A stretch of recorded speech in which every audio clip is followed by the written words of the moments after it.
जिस तरह से हम ग्लोबल मार्केट के अभी सिनेरियो को देख रहे हैं, क्या समझना चाहिए? क्योंकि एक तरफ हम देख रहे हैं कि फिर से क्रेडिट स्विस की जो मैनेजमेंट की तरफ से कमेंट्स आए हैं, दूसरी तरफ रशिया की तरफ से जो कमेंट्स आए हैं, और खास करके आज फेड की जो इमरजेंसी मीटिंग भी है, क्या ये यहाँ से ये जो सिनेरियो हमारे सामने आ रहा है, इसको किस तरह से हमें समझना चाहिए? क्या ग्लोबल मार्केट्स में और भी सिचुएशन हमें वर्सन होती हुई दिख पाएंगी? हाँ, विक्रम नमस्कार आपको और जो भी हमें सुन रहे हैं उनको। तो विक्रम देखिए, सिचुएशन नाजुक बनी हुई है और क्योंकि चिंताओं के दो तीन कारण हैं। और एक तरफ एनर्जी क्राइसिस इस साल लगता है कि हमारे साथ रहेगा, क्योंकि डिमांड वर्सेस सप्लाई का मिसमैच निरंतर बना हुआ है।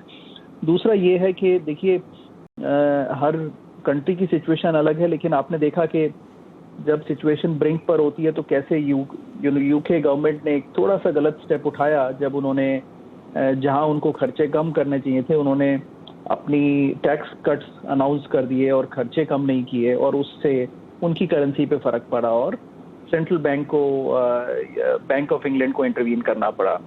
नहीं तो उनकी पाउंड की करेंसी और गिर जाती और उनके कोई फाइनेंशियल इंस्टीट्यूशंस पे भी रिस्क आ सकता था। तो यूएस में भी विक्रम वही बना हुआ है कि जब तक ये इन्फ्लेशन का जो इसको कहें कि इन्फ्लेशन का जो रावण है, दशहरा अभी नजदीक आ रहा है तो मैं कुछ वैसे शब्द इस्तेमाल कर रहा हूँ, इन्फ्लेशन का रावण जब तक इस पे काबू नहीं पा लेते ना, तो फेडरल रिजर्व इंटरेस्ट रेट बढ़ाना कम नहीं करेगा। और अभी देखिए 3% पहुंच चुका है, अभी इस साल के एंड तक प्रोजेक्शन है कि 4.25% तक पहुंचेगा।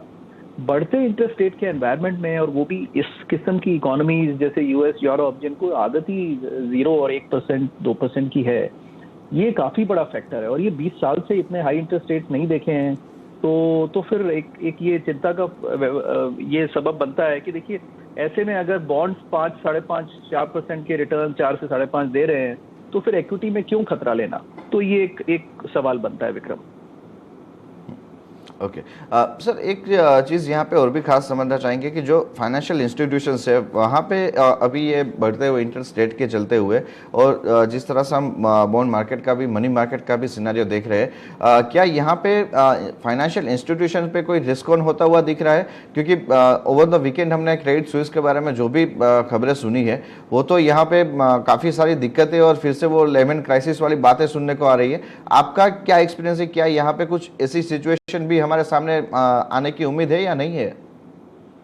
तो विक्रम, जब आप कहते हैं यहाँ, मतलब आप इंडिया में कह रहे हैं या यूएस में कह रहे हैं कि यूके की बात हो रही है? यूएस की बात हो रही है सर। यूएस में जो क्रेडिट स्विस की जो हमने खबरें सुनी है उसके चलते। ठीक है, जी जी जी। नहीं देखिए कोई ना कोई फंड हाउस आके अलार्मिस्ट खबर कह सकता है, लेकिन विक्रम इतना मैं जितना मेरी समझ है, और काफी लोग इस मत को मानते हैं। देखिए, हालांकि ये बात जरूर है कि क्रेडिट क्राइसिस तभी तक सब अच्छा दिखता है जब तक क्राइसिस नहीं आता, और उससे पहले सब लोग कहते हैं सब अच्छा है, लेकिन जब क्राइसिस आता है तो वो अनफोल्ड होता है कि क्या हुआ। लेकिन इतना जरूर कहा जा सकता है, जो भी इकोनॉमी की समझ रखते हैं, कि देखिए वो सिचुएशन अभी नहीं है। वो एक बार की भूल थी जो 2008 में हुई, और वो भूल ये हुई कि जो लोग क्रेडिट डिजर्व नहीं करते थे, वहां पे करीब 15 से 20% मॉर्गेज का लोन चला गया। और मॉर्गेज लेंडिंग यहाँ पे बहुत बड़ा मार्केट है, करीब 60% लेंडिंग तो मॉर्गेज में ही होती है। और वहां पर अगर आपको 20% सेगमेंट अनडिजर्विंग सेक्शन को चला जाए और वहां पे डिफॉल्ट्स आ जाए, तो फिर सिस्टमिक क्राइसिस आ जाता है। इस समय बैंक्स एक्सट्रीम, एक बार वो तजुर्बा सबने कर लिया, उसके बाद सब कॉशियस हो गए, बैंक्स भी कॉशियस हो गए, सरकार भी कॉशियस हो गई। उस किस्म की लेंडिंग दोबारा बैंक्स ने नहीं की है, और उसके बाद से हम ये कह सकते हैं कि एटलीस्ट वो सेम फॉर्म में वो क्राइसिस रिपीट नहीं होगा।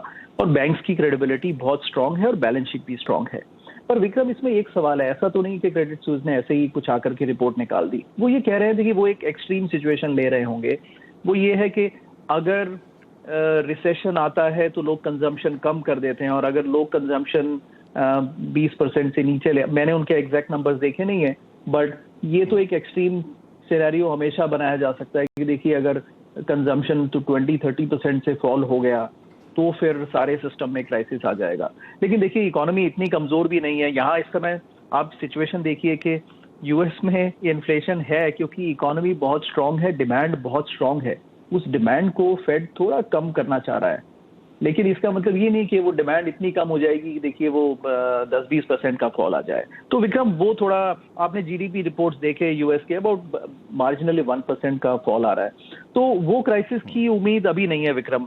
बट हाँ, अटेंशन के लिए कोई ना कोई ब्रोकर हाउस जरूर एक रिपोर्ट निकाल सकता है, कभी वो सही होती है, लेकिन ज्यादातर मानना एक्सपर्ट्स का ये है विक्रम के उस किस्म का रिस्क कभी नहीं आएगा, एटलीस्ट यूएस में बिल्कुल नहीं आएगा विक्रम।